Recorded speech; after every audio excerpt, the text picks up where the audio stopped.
I never thought I'd find myself in this situation, discovering my wife Jane's affair with Chad. 10 years of what I believed was a happy relationship came crashing down a few months ago. The betrayal hit hard, and I needed an outlet for my anger and hurt. When I stumbled upon those incriminating Facebook messages from Chad, I knew I had to handle the situation differently than just exploding in anger. My brother's advice echoed in my mind, urging me to be methodical and make sure there were consequences. I didn't want to regret not taking action later. After days of plotting and scheming, an idea formed in my mind: nuclear revenge that would not only help me heal but also teach Jane a lesson. I reached out to Chad's wife, Sarah, on Facebook. Surprisingly, she was calm and collected about the whole ordeal, and to my shock, she wanted revenge too. Sarah and I hatched a devious plan to go on a date and intentionally be seen by Jane and Chad turning the tables on them. It felt like the perfect way to make them taste their own medicine. Though hesitant at first, the more I thought about it, the more I loved the idea. As Friday approached, the night when Jane and Chad were supposed to meet, I played along with Jane's plans, my heart pounding with anticipation. Sarah and I knew the swanky bar in the other part of the city was their rendezvous point. On the agreed-upon night, Jane left, thinking she was just heading out with a friend for dinner and shopping. Chad, on the other hand, fed Sarah a story about going X-throwing with his buddies. Little did they know what awaited them. Sarah and I dressed up, looking our absolute best. The adrenaline was pumping as Sarah and I prepared for our night on the town, a night that was meant to be a play of revenge. We talked excitedly in the car, acknowledging the sadness and frustration underlying our actions.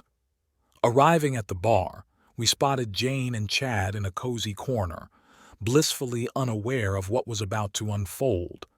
Hand in hand, Sarah and I walked over to a table strategically placed within due but not immediately noticeable.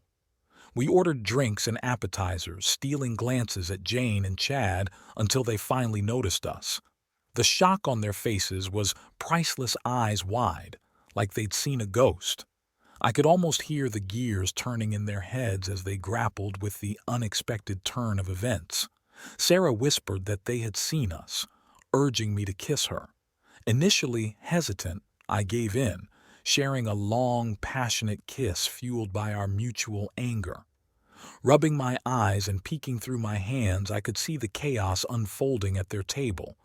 They were a whirlwind of emotions, furious, exposed, confused.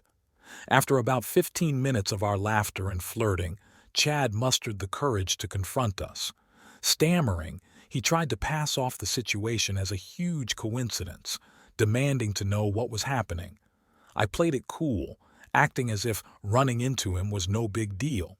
"Hey, Chad," I said casually, as if we were old friends. "What a surprise to see you here. Sarah and I just decided to grab a drink for the hell of it. You remember Sarah, don't you? She's your wife." Chad's face turned beet red and he started to stutter even more. Jane, watching the entire interaction from their table, looked horrified and on the verge of tears. Before Chad could say anything else, Sarah chimed in. "Oh, come on, Chad. It's not like we're doing anything wrong. We're just two people having a good time, just like you and Jane." The look on their faces was absolutely priceless. They were caught red-handed, and the reality of their infidelity had hit them.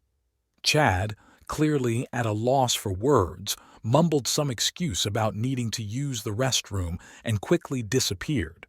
Jane couldn't bear the weight of her own deceit any longer. She stood up from her seat, tears streaming down her face, and stormed out of the bar.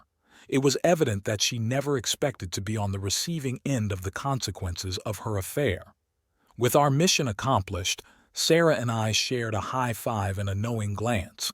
The satisfaction of turning the tables on our cheating spouses was indescribable. We lingered at the bar, finishing our drinks and getting to know each other better. Despite the circumstances that brought us together, we realized we had a lot in common and enjoyed each other's company. As the night progressed, Sarah and I exchanged stories about our marriages, the attempts to make things work, and the subsequent letdowns by our partners. Sharing my pain with someone who understood it deeply was therapeutic. When it was time to leave, I took Sarah home, and we promised to keep in touch.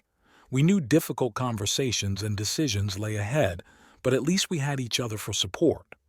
Over the next few weeks, both of our marriages crumbled.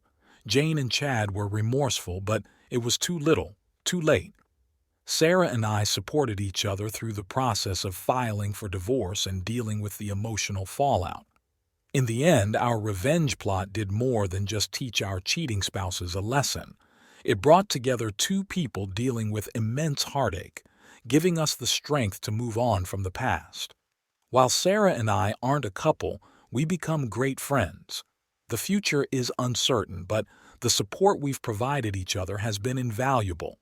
So, there you have it, my story of nuclear revenge on my cheating wife and her affair partner while executed. What do you think? Is there anything you would have done differently?